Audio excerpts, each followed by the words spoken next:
내가 너를 모태에 짓기 전에 너를 알았고 내가 배에서 나오기 전에 너를 성별하였고 너를 여러 나라의 선지자로 세웠노라 하시기로.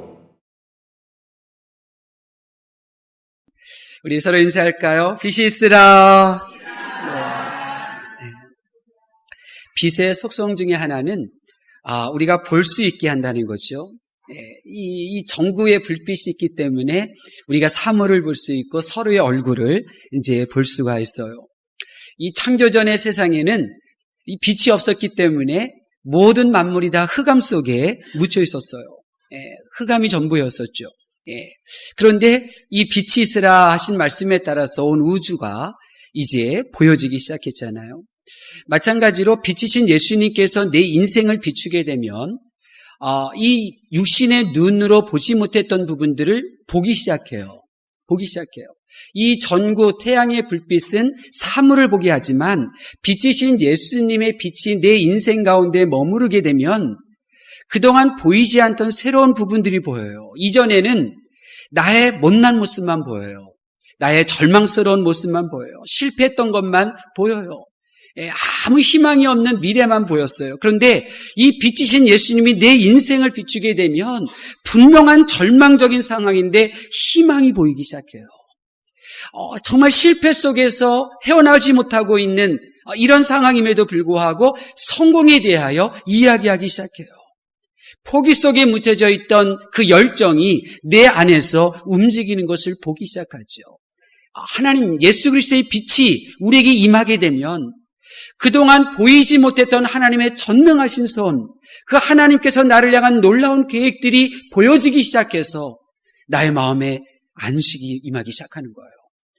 그동안은 하나님이 나를 위하여 움직이시는 전능하신 손을 볼 수 없었기 때문에 괴로웠거든요. 근데 빛이 임하면 나를 위하여 일하시는 하나님의 손길이 보여지는 거예요. 그래서 기쁨이 넘치고 평강이 넘치게 되는 거예요.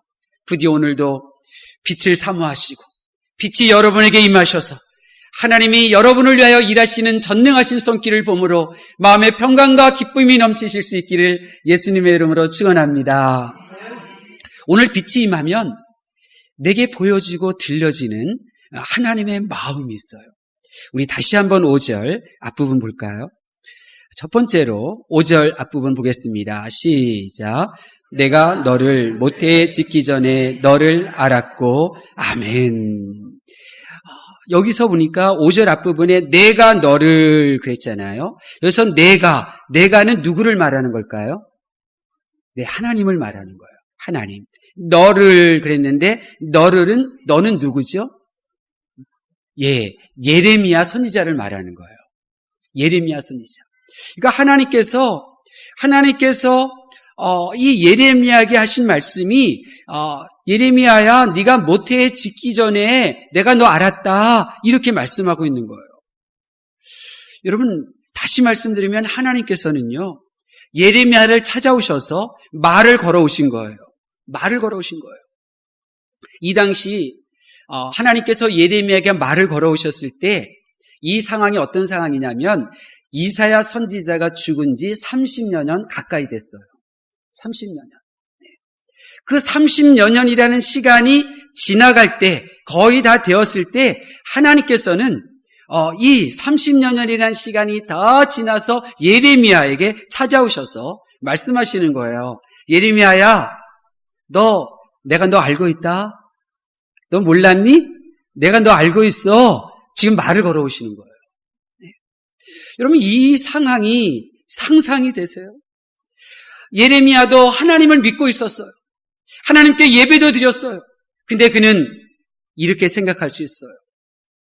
내가 하나님께 예배 드리는데 하나님께서 내 예배를 보고나 계시는 걸까? 하나님이 나를 알고 계실까?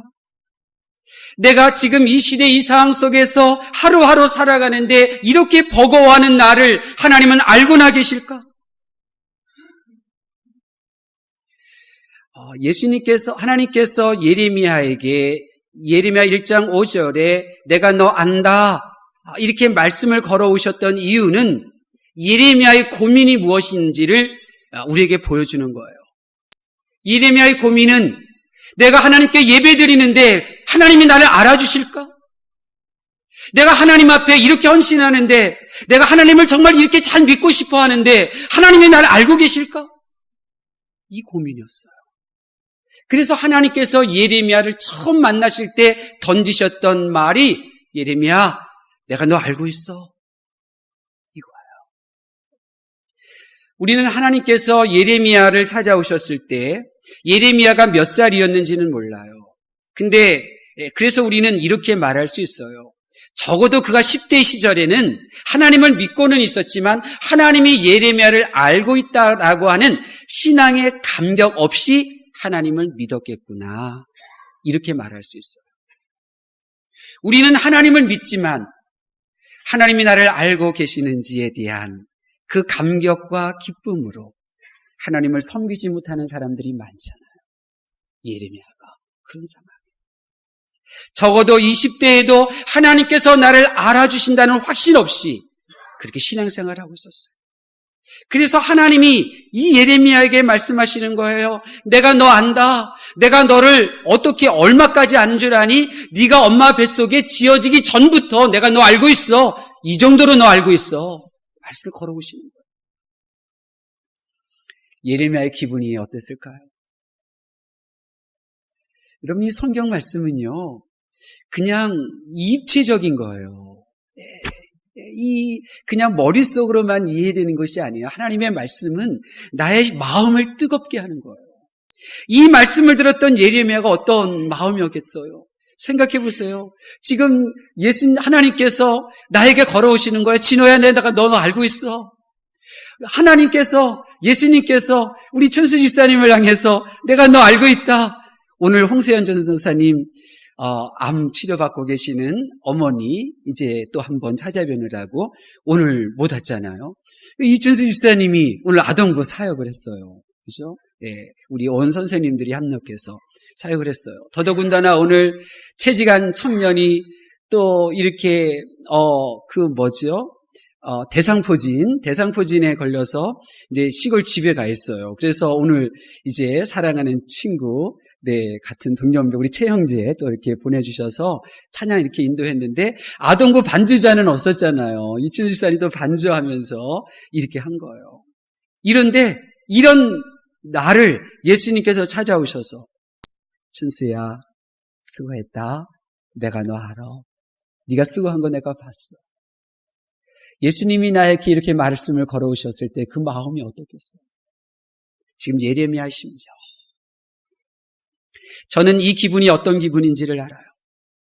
세상 사람 나를 알아주지 않는데, 저마다 사람들이 자신을 알아주기를 바라서 경쟁하고 있는데 만군의 하나님께서 나를 찾아오셔서 나를 알고 계신대요. 하나님께서는요, 지금 이곳에 나와 계신 여러분 한 분 한 분을요 알고 계시는 줄로 믿습니다. 있다가 사라지는 그런 사람이 말하는 게 아니에요. 요즘 얼마나 날씨가 더워요. 얼음 금방 녹아 없어지잖아요. 사람이 그런 존재예요.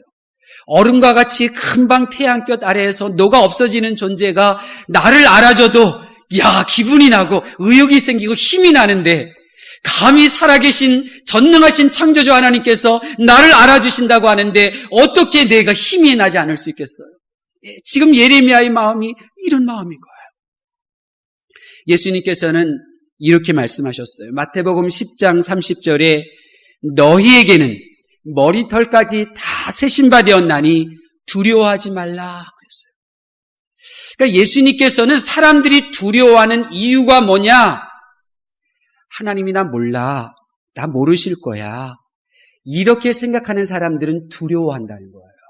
그러니 하나님은 너의 머리카락 숫자까지 다 살고 계시니, 너를 알고 계시니 두려워하지 말라. 이렇게 말씀하시는 거예요. 그렇습니다. 존귀하신 하나님께서, 영원하신 하나님께서, 나를 영원토록 존재하게 하시는 그 하나님께서 나를 모른다 생각하니 내가 두려운 거예요. 마태복음 7장 23절에 나오잖아요. 예수님의 이름으로 선지자 노릇했어요. 예수님의 이름으로 권능을 행했어요. 예수님의 이름으로 귀신까지 내쫓았어요. 그런데 천국 입구에서 예수님이 말씀하셔요. 나 너 몰라. 천국에서 떠나가. 나 너 몰라. 그렇습니다. 존귀하신 하나님께서 나를 알고 계신다라고 하는 나의 영의 확신이 있지 못하기 때문에 내가 막연히 두려운 거예요. 막연히 두려운 거예요. 나를 알아주신다고 하는 믿음, 존귀하신 그분이 나를 알고 계신다고 하는 이 확신이 없기에 세상이 두렵고 사람이 두렵고 장소가 두려운 것 아니겠어요? 이 두려움의 영은 하나님이 나를 알고 계신다고 하는 이 믿음을 통하여 쫓아낼 수 있는 줄로 믿습니다. 일구이연하지 않으시는 하나님께서 나를 알고 계신다고 말씀하셔요. 믿음으로 이 말씀을 받으시기를 예수님의 이름으로 증언합니다. 두 번째로, 빛이 임하면 확연히 보여지게 돼요. 내가 보는 게 있는데 그것이 뭐냐면 나를 향하여 하나님께서 작성하신 설계도 도면을 보게 돼요. 우리 5절 다시 한번 볼까요? 처음부터 보겠습니다. 시작. 내가 너를 모태에 짓기 전에 너를 알았고 내가 배에서 나오기 전에 너를 성별하였고 아멘.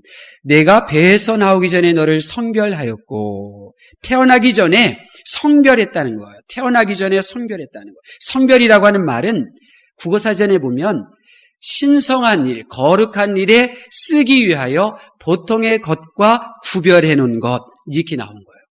그러니까 거룩한 일에 쓰이기 위하여 구별해냈다는 거예요. 다시 말하면 계획이 있다는 거예요. 목적이 있다는 거예요. 하나님께서는 나를 향한 계획, 설계도, 디자인하신 인생 모습이 있다는 거예요. 여러분, 이 세상에는요, 여러분들이 분명하게 확실하게 아셔야 되는데 의미 없이 태어난 사람 없어요. 한 명도. 의미 없이 태어난 사람은 한 명도 없어요. 우리 가운데 우연히 세상에 태어난 사람은 한 명도 없어요. 하나님께서 분명한 목적을 가지고 계시기 때문에 그 사람이 이 세상에 태어난 거예요. 그리고 하나님께서 모든 사람들을 향한 그 설계도, 그 디자인하신 그 목적은 내게 빛이 임하여 내가 예수님을 영접하여 내가 거듭나게 될 때 그 도면이 보여지게 되고 실체가 되는 거예요. 예를 들면 쉽게 말씀드리면 이런 거예요. 거듭났다라고 하는 말을 이제 이렇게 설명을 드릴게요. 여러분이 여러분 집 옆집에 있는 또 골목에 있는 아이들을 사랑해요. 그리고 그 이웃 아이들이 정말 건강하게 자랐으면 좋겠다라고 하는 그 마음이 있어요. 저 아이가 우리 이춘수 집사님이 운영하는 데일 피아노 학원에 다녔으면 좋겠다. 이런 선한 마음도 이제 가지고 있어요. 그런데 그 아이를 그 학원에 보낼 수는 없어요. 왜 그래요? 나는 그 이웃, 집, 또 마을, 그 동네 아이들의 부모가 아니기 때문에 그런 거예요. 부모가 아니라서 그래요. 내가 그 아이들을 사랑하지만, 내가 이웃 아이들을 사랑하고 그들이 잘 됐으면 좋고 그들을 도와주고 싶지만 그들을 향한 계획을 내가 세울 수가 없어요. 왜냐하면 나는 그 아이들의 부모가 아니기 때문에 그런 거예요. 그런데 만약 그 아이를 내가 입양하여서 나의 자녀로 삼게 되면 그 순간부터 나의 권리가 생기기 시작하는 거예요. 그 아이들을 향한 그들의 미래에 대하여 준비하고 그리고 그 미래를 설계할 수 있는 자격이 생기게 되는 거예요. 마찬가지예요. 하나님께서는요, 하나님의 자녀들을 위한 계획을 세우고 계셔요. 그래서 저와 여러분이 모두 내 마음을 예수 그리스도께 이렇게 드리면서 하나님이 나의 부모님이십니다. 내가 하나님의 자녀입니다. 나를 하나님의 자녀로 삼아 주십시오. 내 인생에 개입하셔서 나의 인생에 대한 계획을 세워주시기를 원합니다. 지금부터 나는 하나님의 자녀입니다. 이렇게 분명한 고백을 드리지 않으면 하나님께서 우리에게 우리 미래를 향한 아름다운 계획을 세우실 자격이 없다는 거예요. 하나님께. 그래서 하나님께서는 저와 여러분을 하나님의 자녀로 입양하기 위하여 하나님께서 대가를 지불하신 거예요. 제 투성이인 내가 하나님의 거룩한 자녀가 될 수 있도록 거룩하신 하나님의 아들 예수님의 보혈을 흘리셔서 저와 여러분의 머리부터 발끝까지 가득하였던 죄의 때를 씻겨주신 거예요. 이 죄에 물든 나의 이 살과 이 피, 이 몸에서 죄를 빼내시려고 나의 몸을 예수님의 몸으로 하나가 되어 십자가에 못 박히시고 주님의 살을 찢으심으로 내 몸 안에 있는 죄의 피들을 다 흘러버리게 하신 거예요. 그리고 확실하게 하기 위하여 하나님이 나의 부모, 나는 하나님의 자녀, 이것을 확실히 하기 위하여 예수님께서 십자가에서 제 삭스를 완전히 지불하셔서 죽으신 거예요. 그러니까 제 자녀였던 나를 향하여 하나님은 아무런 계획도 세우실 수가 없어요.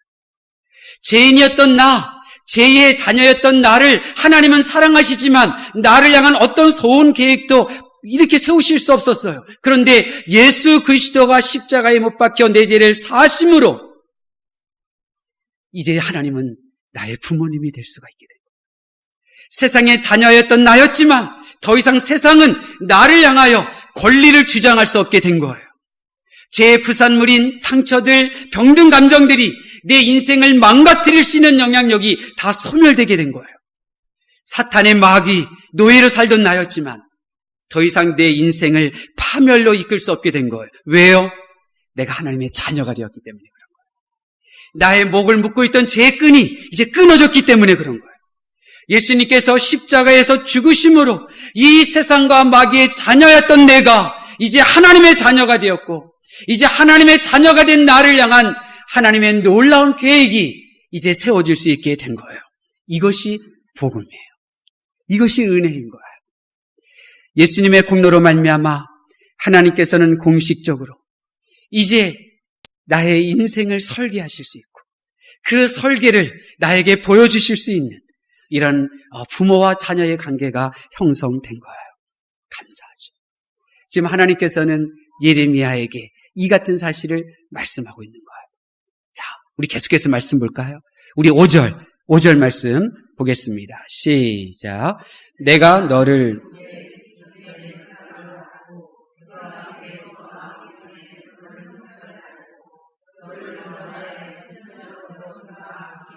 아멘. 너를 선별했다. 너를 그렇게 쓰기로 내가 디자인했다. 이렇게 말씀하시면서 마지막으로 하나님께서는 너를 여러 나라의 선지자로 세웠노라 이렇게 말씀하셨어요. 그러니까 하나님께서는 이 설계도대로 성취하시는 하나님, 이것을 우리가 보게 되는 거예요. 말씀하신 대로 이루어가신 하나님, 이것을 빛이 임하면 내가 확신할 수 있게 되는 거예요. 여기 보면 너를 여러 나라의 선지자로 세웠노라 이렇게 말씀하셨어요. 선지자로 세울 것이다 아니에요. 미래형이 아니에요. 또 가정법도 아니에요. 이미 세우셨다는 거예요. 세우셨다는 거예요. 여러분 그렇습니다. 하나님의 말씀은요. 하나님의 말씀은 내가 이렇게 할 거다 하면 곧 그렇게 되는 거예요. 하나님의 말씀은 공수표가 없어요. 바로 성취예요. 말씀하는 즉시 이루어지는 거예요. 그렇기 때문에 더 이상 죄와 세상 그리고 사탄 마귀가 나의 인생을 더 이상 주장할 수 없음을 믿음으로 선포하고 내가 하나님의 자녀라고 하는 정체성을 확고히 한다면 하나님께서는 창조 전부터 나의 인생을 디자인하신 설계도를 나에게 보여주시고 그리고 그 설계도대로 하나님께서 이를 이루어가시는 모습을 나에게 보여주시는 거예요. 그러면 성경은요 이런 이야기들로 가득해요. 이런 이야기로 가득해요. 노아가 방주를 짓기 시작할 때 이 세상은 노아에게 어떻게 행했나요? 노아가 방주를 짓지 못하여 온 인류가 살아남지 못하도록 그를 핍박했잖아요.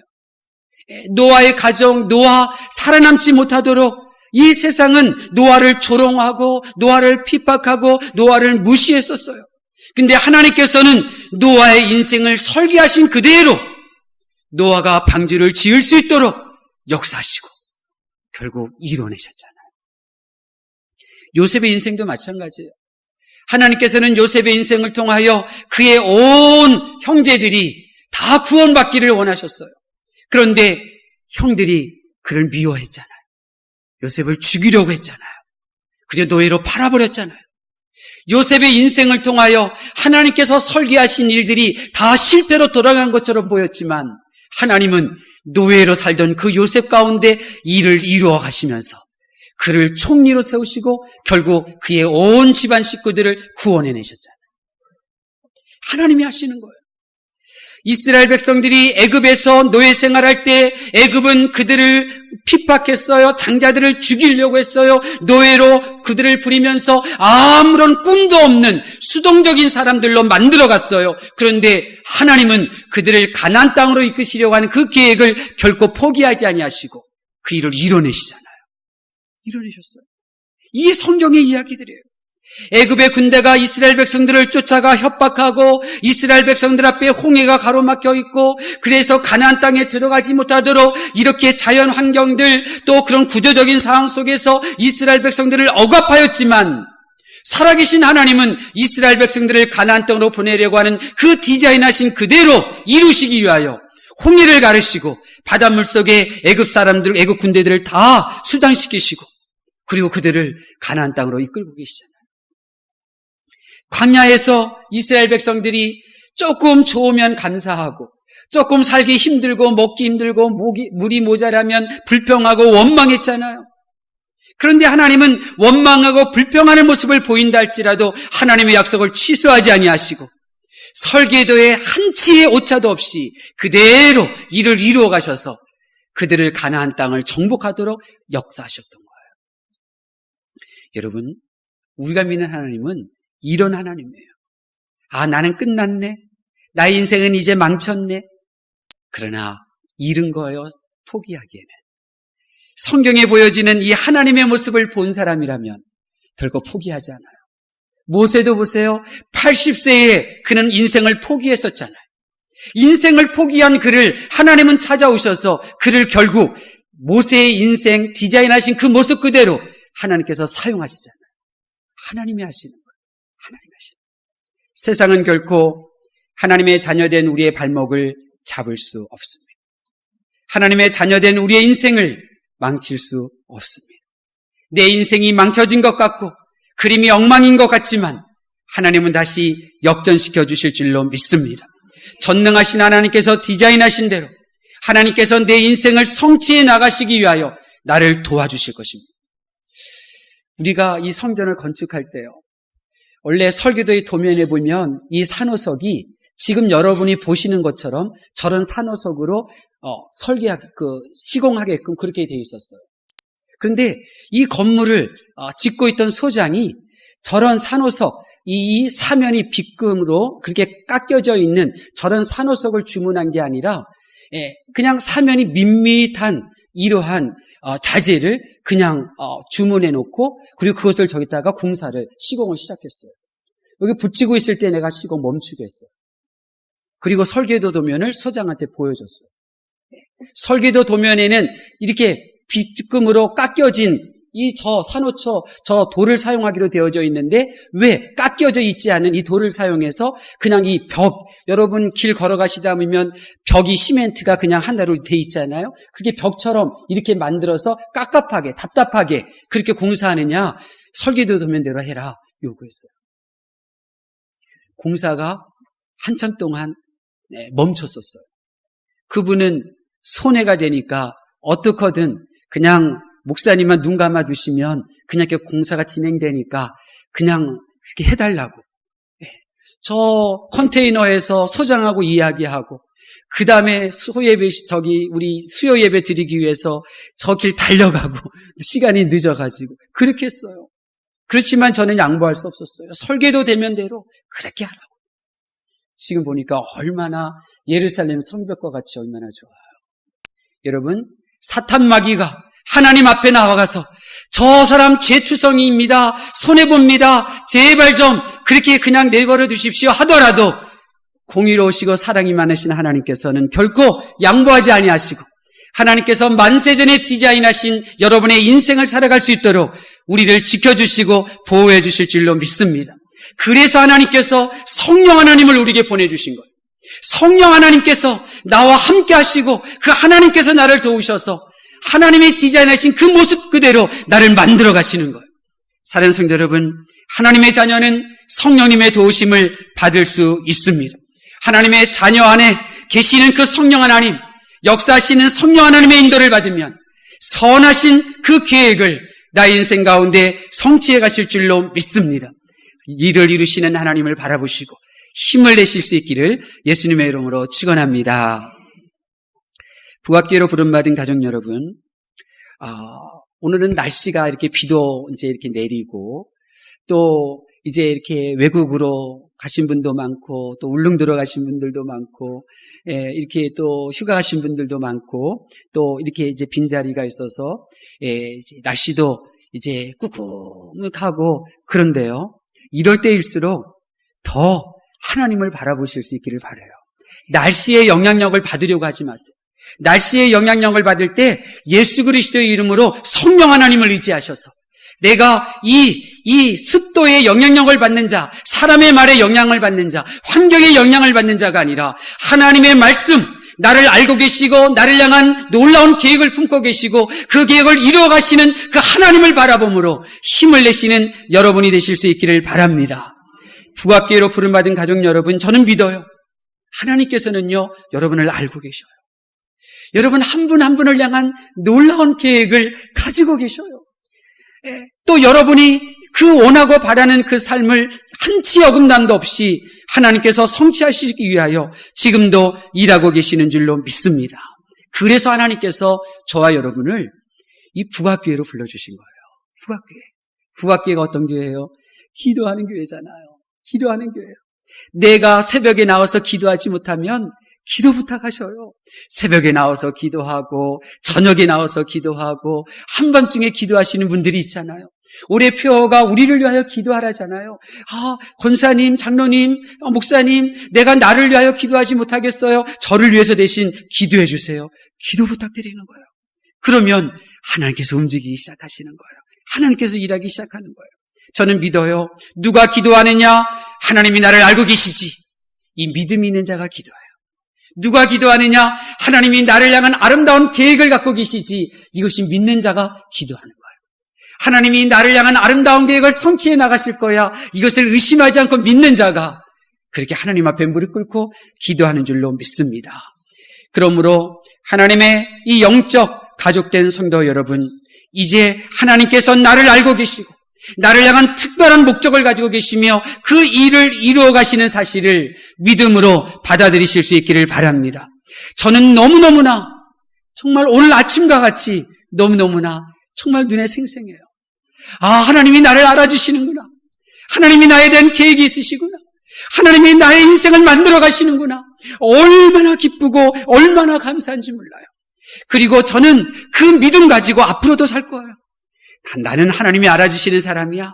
나는 하나님께서 나를 향한 계획을 가지고 계셔. 나는 내가 일을 이루지 못하지만 하나님은 일을 이루실 거야. 나는 이 믿음을 가지고 앞으로도 살아갈 거예요. 그래서 저는 가진 것이 없으나 이미 다 가진 자예요. 아직 이루지 못했지만 마치 성취한 자와 같은 그러한 자부심을 가지고 있는 거예요. 제가 이런 믿음을 가지고 살 수 있었던 것은 오직 하나예요.